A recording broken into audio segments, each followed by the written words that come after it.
Good morning. Thank you very much for the opportunity to be part of this convening this year.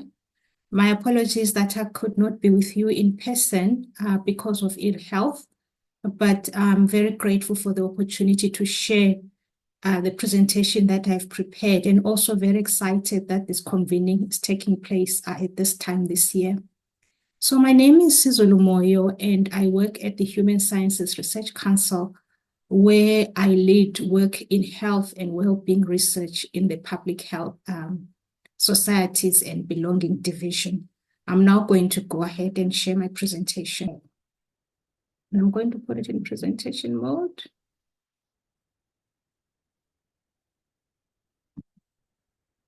Okay, so the presentation that I've prepared today really looks at TB and HIV epidemiology in South Africa, just talking about the status, where we are, and the opportunities for collaborative and integrated care, because we know that these two conditions are very interlinked.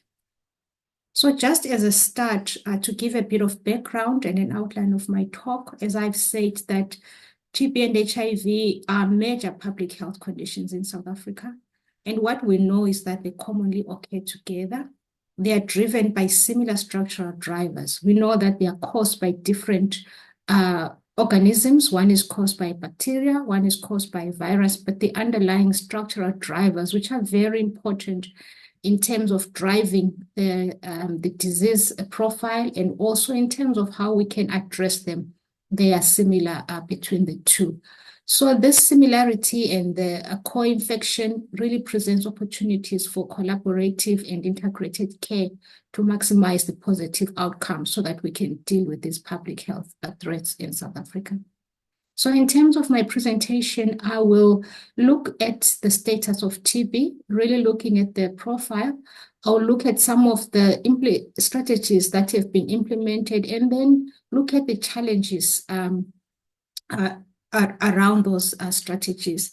And then in terms of the HIV, I will also give the profile of HIV in the country. And here I'll present the recently disseminated findings from the South African 6th National HIV Prevalence, Incidence and Behavior Survey of 2022. So I'll present the key findings and present what we think is working based on the data and the areas of challenge. And then I will, throughout the presentation, speak about how we can address the challenges. But at the end, I'll bring the two conditions together and just highlight areas where we can find synergies to maximize our response. So yesterday, I know that there were three talks that focused on TB. So you may already have seen quite a lot of this. So I'll go over the TB section relatively quickly. I think we're all aware that from the World Global TB Report, we know that in 2022, we had 280,000 TB infections in South Africa. We also know that we had about 11,000 drug-resistant TB cases. We also know about mortality, that there are about 54,000 people who died from TB in that year. Now, if we go now and look at the statistics that I've written just before that first table, we can see that in terms of HIV status, we've got 88% of people whose HIV status is no. Co-infection is at 54%, so more than half of the people with TB actually have HIV. And then in terms of those people who have TB who are HIV positive, 88% are on antiretroviral treatment, meaning that there's a 12% that who are not on treatment. And then in terms of enrolling people living with HIV, where TB has been excluded, when they're newly enrolled onto ART, and then them being on a TB preventive therapy, it's 62%, which is quite low. You can see the other statistics there. I just want to highlight treatment coverage, 77%. We're not reaching other people. And then TB case fatality. I mentioned mortality earlier, that people do die from TB in South Africa. The graph that is on the table, I think we're all familiar with, showing us that although we have these issues that we still need to address with TB and HIV. In the big picture, from 2010 up to where we are today, we've seen a decline in mortality. We've also seen a decline in new and relapsed TB cases that are notified. And so there is some good news, but we are not where we need to be. Now, this is some data that came from the National Department of Health, the TB report. And what I want to highlight here is who is getting TB in terms of age, in terms of sex, in terms of where they live. So if we start by looking at the population pyramid, just want to highlight that if you look at the 0 to 4, right at the beginning, the gray represent the males and the pink is the females. We can see that 0 to 4, we've got it's over 10,000 children who had TB in 2022. And then if we then look at the years thereafter, we know from the epidemiology of TB that you get this high risk in young children, then it sort of tapers down a bit. And then you see this huge bulge, among as people get older, and then the middle-aged people, both men and women, tapering down when you get to the older people. What is also important to note here from this population pyramid is that we see a very high burden in men, and this is something that has been documented in South Africa and other parts of the world. Now, if we go down and we look at the table that talks at the TB notifications, you can see them by province, broken down by drug-resistant TB and drug-sensitive TB. What I want to highlight here is that we've got this different profile across the country. We've got Eastern Cape, where there were about 47,000 people with TB notifications. KwaZulu-Natal, about 50,000. And also Western Cape is another one at about 41,000. So these are the big provinces. Also Gauteng had 31,000. Now, if we go to the other table, the patient category by TB type, which is to your left, we look at the new cases, the relapse, and the retreated. I think it's quite important because this also helps us to understand how we may do better in terms of dealing with those people who are relapse cases and those who are retreated cases. And we see the same profile, that the provinces that I mentioned earlier, Eastern Cape, KwaZulu-Natal, and Western Cape, and also Gauteng, that's where we've got very high burdens. The final statistics that I want to speak about are in the map, where we've got the thematic map on TB notifications by district. And you can see that it varies across the districts. And we've got City of Cape Town at 22,000, about 23,000. Nelson Mandela Bay Metro, 12,000. eThekwini, about 19,000, and Johannesburg at 12,000. So we have this heterogeneity across the country. And I think this is important in terms of helping us understand how then to target and to just arrange the interventions. What I'm showing you here is the TB incidence and notifications in 2022. And also some data that are from 2018. So the population pyramid is from the Global TB report. And what we can see, the purple bars represent the females, the green bars represent the males, and the grayish areas represents the incidence. And so the gap between the shaded areas and the gray space are the cases or the people who have TB who are not detected. And you can see that we're not doing very well when it comes to children, 0 to 4, even the adolescents up to 14 years of age. We can also see that in men, it's much more pronounced than it is in women. And among those who are 65 years and older, we can see that there's quite a big gap. What I put here on the table shows the data that we have from the TB prevalence survey, which we conducted in 2018. And although incidence is coming down, the profile of who we are missing, where we are missing cases, remains relatively the same. The men, we are missing the men. The young people, we are not doing very well there. We can see the prevalence notification ratio that we had there, and also older people who are 65 years and older, where that ratio was 2.8. Now, in terms of interventions, I think South Africa is very lucky in the sense that we have got a lot of evidence that helps us to understand and to guide interventions. The case in point being the slide that comes from our own NTP data, which I've just presented. But we also undertake a lot of trials and a lot of studies. There's been studies on systematic screening. There's been work done on drug-resistant TB regimens, pediatric regimens, adherence support, preventive therapy, patient pathways. There's modeling work and also vaccine trials that are taking place. So this really generates a lot of evidence to guide the interventions that will be beneficial for the country. I've just shown you there that also we have got data that guides us and informs us who are the TB key and priority populations in our NSP. We know that our national strategic plan is evidence-based, so we know where to target. And you can see some reports that came from the work that has been done, the TB prevalence survey and the patient cost survey, just as examples. When we want to understand the interventions and where there may be gaps, looking at the TBK cascade is very useful. And I think this was probably presented yesterday.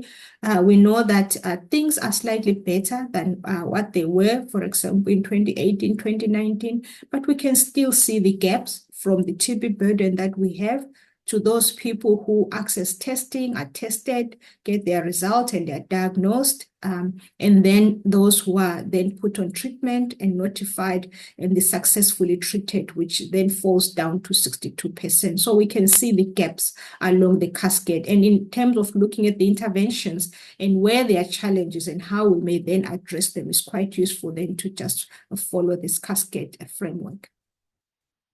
If we look at TB detection, so thinking about the cascade from the TB burden to people who will then get tested and diagnosed, there are many strategies to detect TB that have been implemented in the country. Yes, the implementation may not be uniform across the different areas, and I'll speak to that under the challenges, but we know that these are evidence-based. For example, we've got routine testing of at high-risk groups, irrespective of symptoms, and we know who those people are.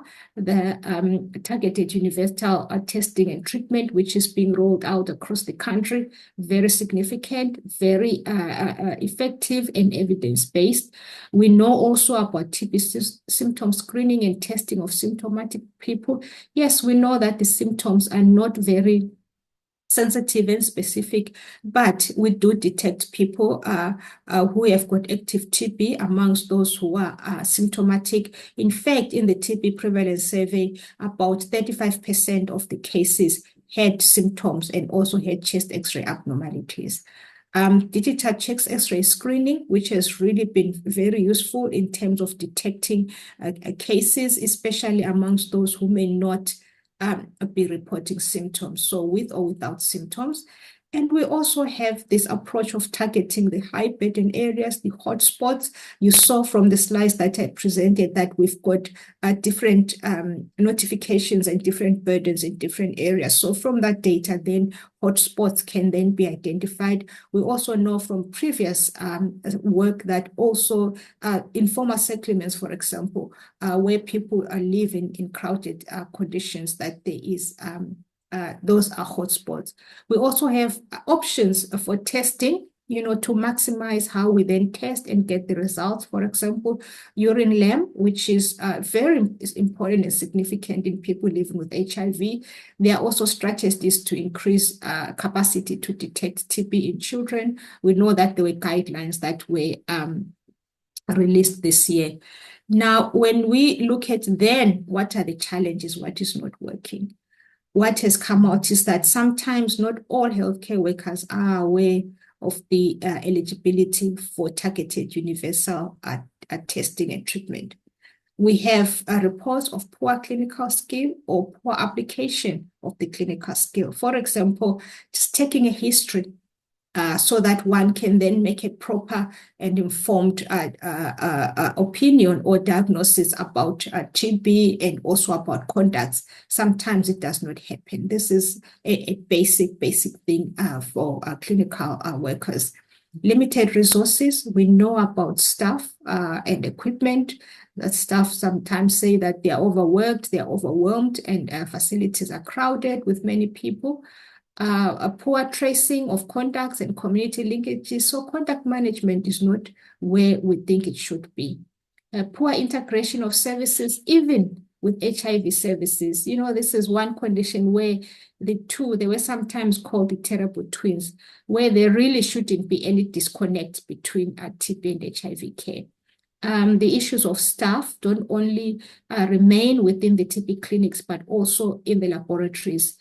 We've heard about staff attitudes, poor recording and poor record keeping, so that it's difficult to follow up people. I've already mentioned a lack of integration of services and poor health education to clients where there's limited knowledge about TB in the communities. Now, when we then move on to the next pillars of the care cascade, I've combined initiation on treatment and then remaining on treatment, leading us to successful treatment. So there is this integrated patient care approach, which really offers a package of services for TB, from education, counseling, social, nutritional support, mental health support, treatment support, and conduct management. So this is a package which, as people are diagnosed, they receive this holistic approach to care. We also have support for linkage to care to reduce the initial loss to follow up and increase retention in care, so to support adherence. And this happens in some areas. I know that there are healthcare workers or TB support officers or CHWs who support this type of work so that people remain in care. There are models to support taking care close to the people. So decentralization, including home and community-based models, which will include multi-month dispensing of drugs so that people don't always have to come to the facilities. And then obviously we know about the progress that has been made in introducing shorter regimens for the drug-resistant TB. But we have the strategies, but what is not working? What are the challenges? What we see is that sometimes the package of care, for example, that I mentioned about this integrated patient-centered care, this package is not implemented fully. It has not been rolled out. There are staff attitudes, which I've mentioned already.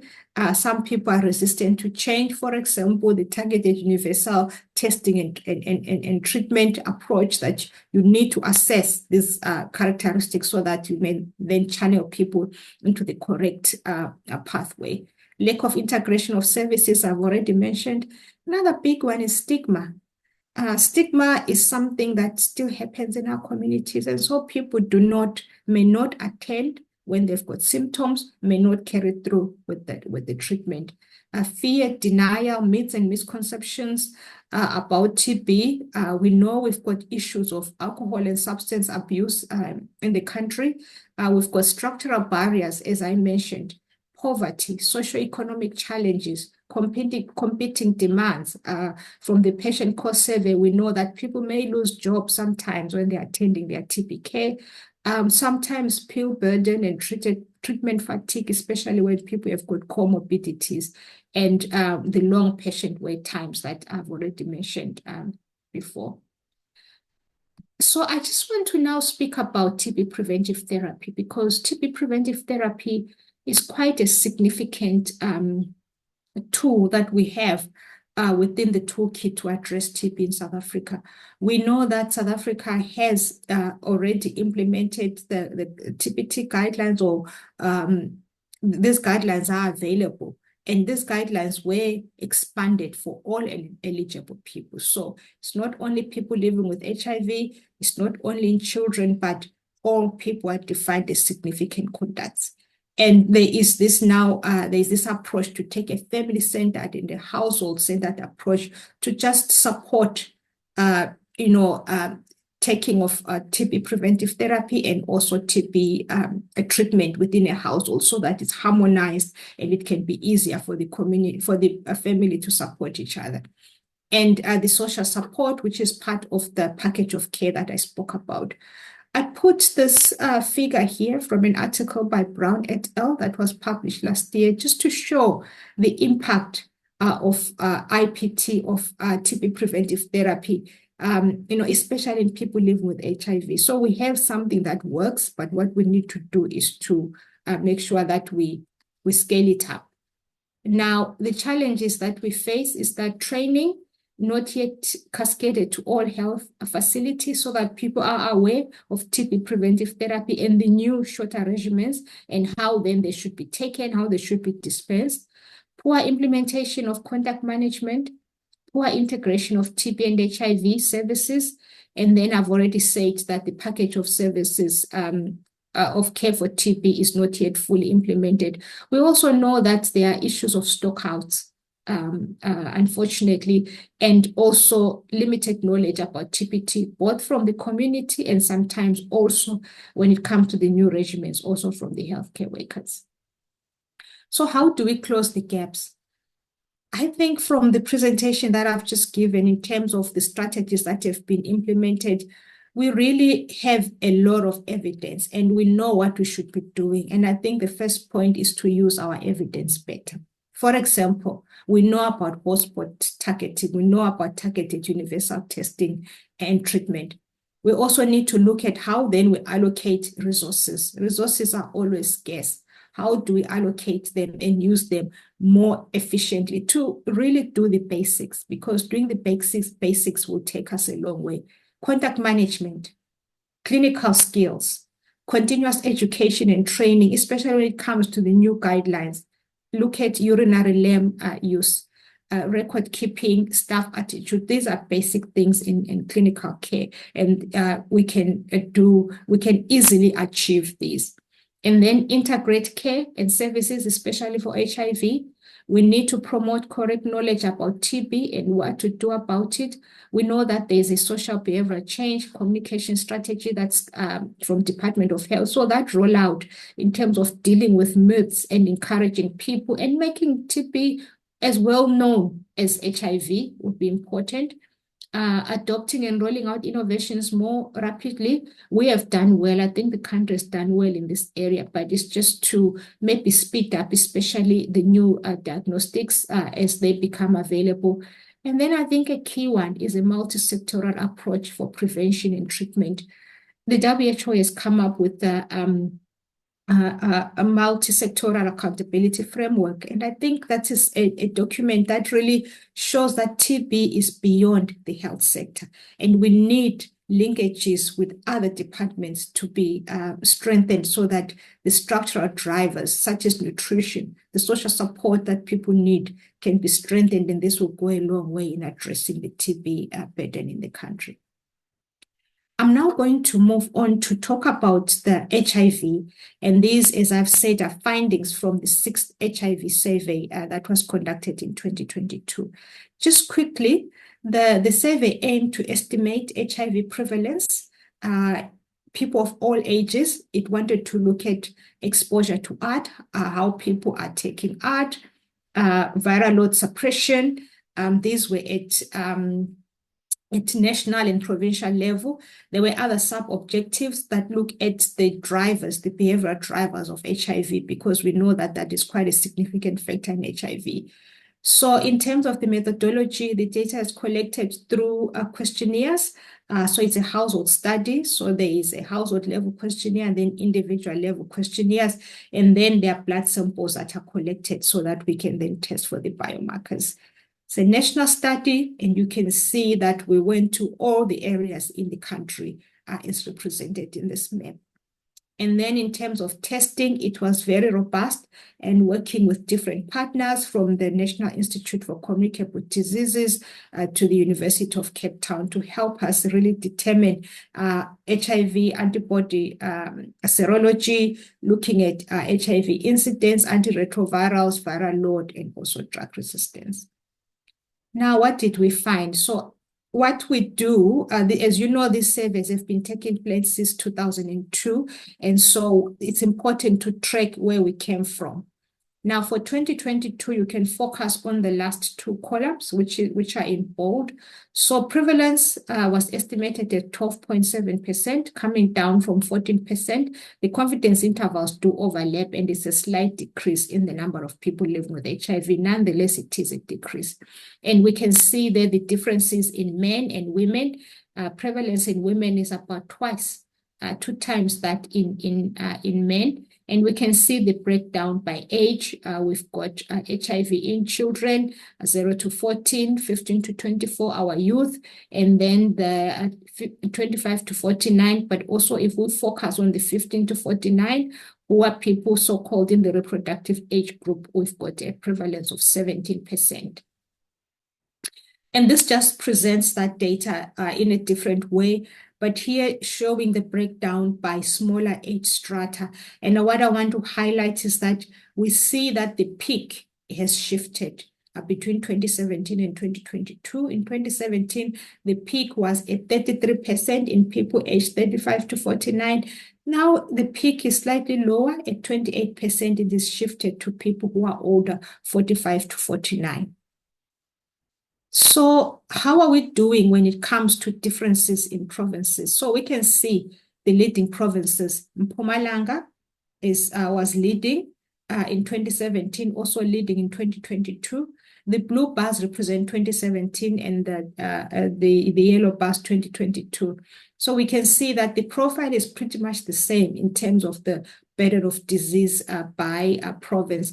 And I think what we need to note is that if we cast our minds back to the notifications, TB notifications, we saw that the leading provinces were KwaZulu-Natal, Eastern Cape, Western Cape, and Gauteng. So what it tells us around co-infection between TB and HIV in these areas and then in the different provinces, and how then the approaches can then be, tailored when we consider the areas that have both high HIV and high TB and areas where we may not have as much high levels of HIV amongst people living with TB.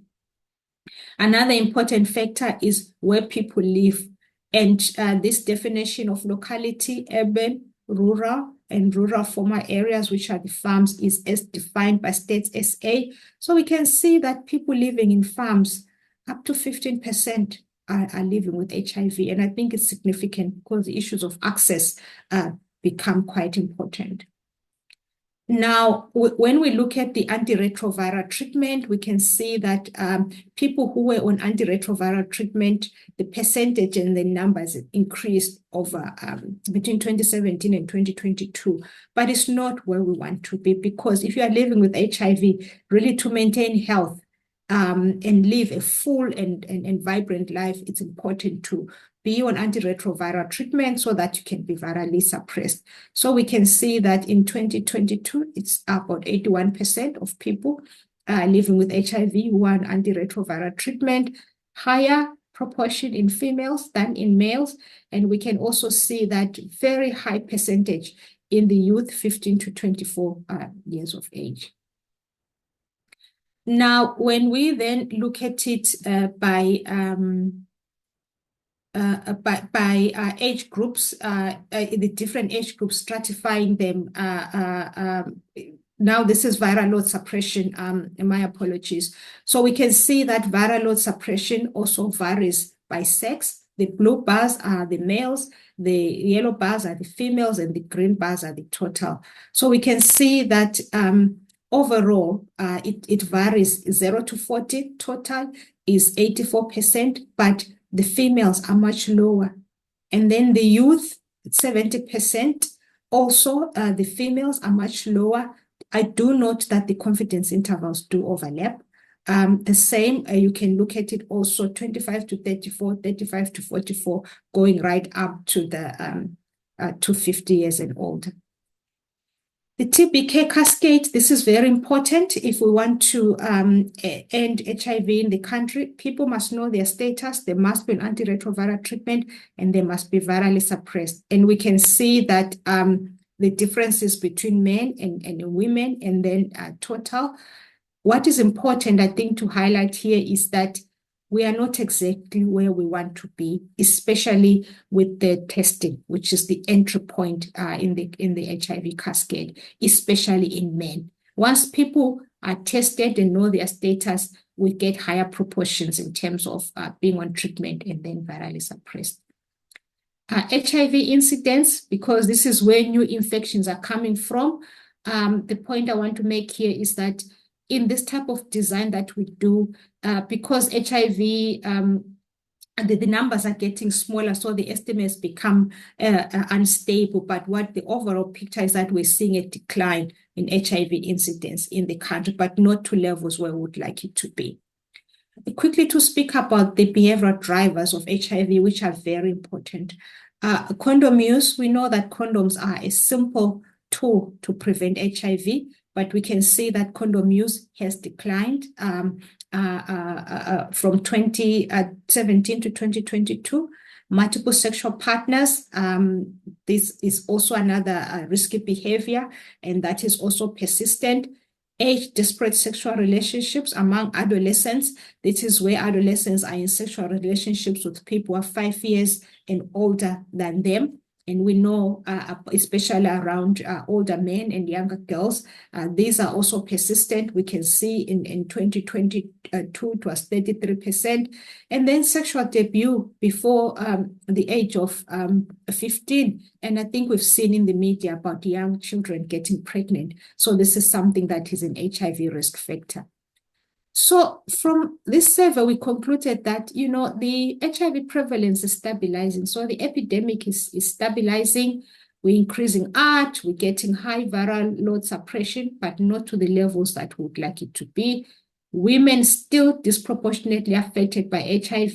Remember, we say TB is mainly men. Only 3 provinces had HIV prevalence less than 10%. So in general, HIV is a problem in South Africa. People living in farm areas have got high prevalence, but what was encouraging, which I didn't show, is that art coverage there was high at 90%. We've got high risk behaviors that drive HIV are still persistent. We've got fewer men in care. So the bottom line is that we need to continue the efforts to end, to address TB if we are to end it as a public health threat. So to close the gaps in the HIV care cascade, we need to focus on prevention, addressing the high-risk behavior, increase awareness and access to PrEP.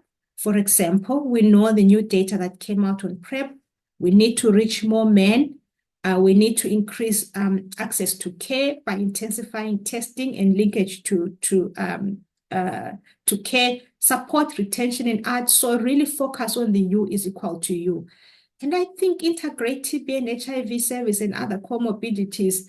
Just from the epidemiological data that I presented, we see the overlaps and we know about those. So patient contact points for TB and patient contact points for HIV offer opportunities for us that we need to maximize to address their conditions. So this is just highlights the points that I've been trying to make. If you look at the population pyramid for TB and you look at that bulk in the middle, and you also look at where the peaks are for the HIV, in the HIV curve, you can see that it's the same population.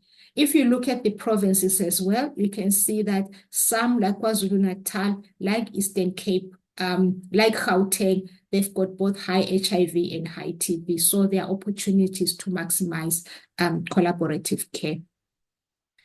This is the same, I think, as I've mentioned, that patient contact points along the cascade of care offer opportunities for screening, testing, prevention, detection, and treatment. This is just a list of the people who contributed to the SubSum study. and the collaborators and the funders. And thank you very much for the opportunity to present this work. Thank you. Prof, thank you very much for your presentation. It was very interesting and very informative. And I think everybody at the convening is going to enjoy listening, has enjoyed listening to your presentation. I just want to ask you, in light of the discussions that are happening at the convening around patient experience, you've listed a variety of challenges around TB retention. Some of them are health system challenges, some are patient-centered challenges. What is your advice to us as civil society advocates, in terms of navigating that patient experience, that user experience, and those TB retention challenges? What is your advice to us in terms of where we can influence it or infiltrate it or navigate it? Thank you very much for the question. Yes, indeed, you are correct that I presented quite a varied list of experiences, and they could have been categorized according to different categories. But I think that is important to understand that TB happens to people, and people live and exist in their social circumstances and, as complete beings. So in terms of really looking at the patient experience, so one of the important things is we need to generate and share information. So understanding, having the correct information about TB. What is TB? What causes TB? And when you suspect that you have TB, you have got symptoms of TB, what you should do. So that is very important so that people, one, don't delay, and people don't take it lightly. So that we don't take it lightly. We know that with TB, if it's not treated, we continue to spread it to other people. So it's very important to have the correct information so that people even enter that care cascade. I know that in some districts, we are taking, this TB screening to the community. So that is very important. So advocating for access so that it's easy for people to access care and reach care. For example, the screening, the testing, and also how then the results are returned to them. The other issue that I think we need to speak about is stigma, so this is also linked to correct information.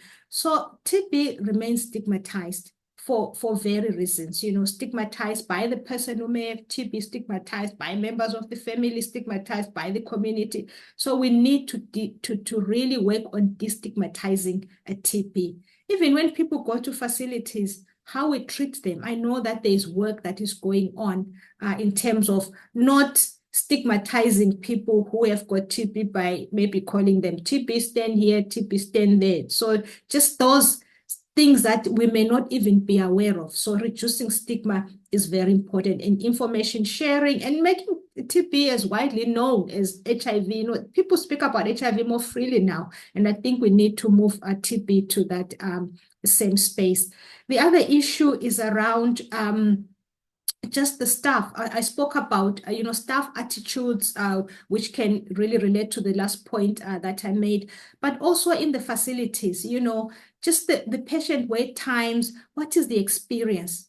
There have been models to decentralize care and take care close to communities, including multi-month dispensing of the TB medication. So that is very important because then it makes care easy, it makes it accessible, and it makes people don't have to spend the whole day, waiting at a facility.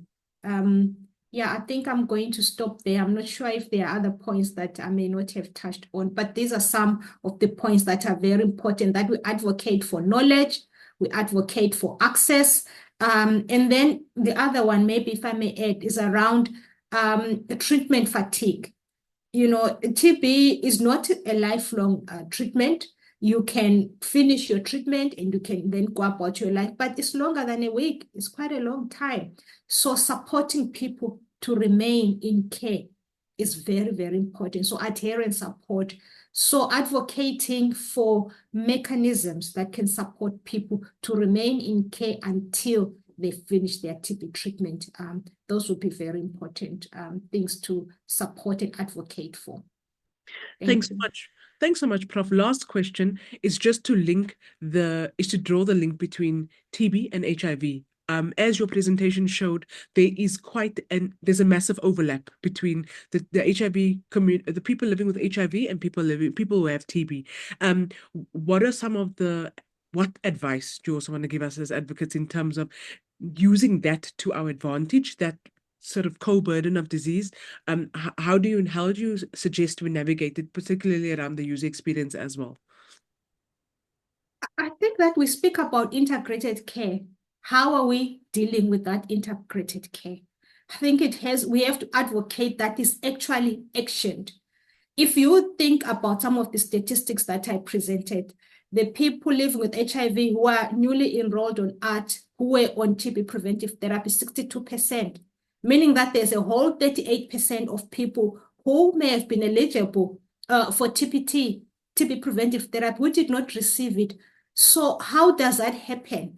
Where does it happen? Between the TB program and maybe the HIV program. So we need to bring these things together. And I know that there's a lot of talk and there's progress around that, but it has to be actioned. So we need to find a way of making care integrated. You see the same person, or even if it's moving to the next room, because I know HIV, you have to do pre-test counseling, post-test counseling, and so forth. But the mechanisms for that, I think, need to work much better, because when you see someone treating someone for TB, it's a patient contact point. You can do many things to assist that person. As I said, diseases happen in people. They don't happen in programs. They don't happen as categories, you know. It will be me having TB and having HIV. So if I'm seen for my TB, and nobody asked me about my HIV treatment, but my HIV status, about whether I'm still on ART, you know, considering how I'm doing in viral load. So I think that is very, very significant in terms of really actioning our, the integrated care. And then if you look at the epidemic curve of HIV that I showed, and also the population pyramid of TB, the bulk of our TB burden is in middle-aged people, and you can also see that the peak of HIV is there. So those patient touch points, especially HIV testing, we need to address TB. I know that there is screening that is supposed to happen there, and maybe it does happen, but we need to strengthen that. When people come for their ART refills, are we checking about TB contacts when they need TPT? Could they have TB so that they may, then have to come on to treatment? When we're assessing viral load, the opportunity there to really check whether people may have been exposed to someone with TB, exposed to TB, or do they need to be on TB treatment? The same, someone coming with TB, maybe for testing positive, we need to make an effort, because that is a contact patient point. When we see people, I think we need to maximize the care that we give to them and see them as whole beings, rather than, these disease entities. I think that is very, very important. I mean, the data is clear. There is an overlap. I think there was a term that was used early on where they were called the terrible twins. And we even know from the biology, the immunology, that these two conditions are synergistic. They just urge each other on. So I think that we need to action that integration is very, very significant. And so meetings such as these that speak about TB need to factor in HIV. Meetings where we've got HIV, we need to speak about TB as well, because those are very, very key, so that the two are seen as being together. And also we know more than 50% of the people with TB in this country are living with HIV. So imagine what we can achieve if we really strengthen that integration.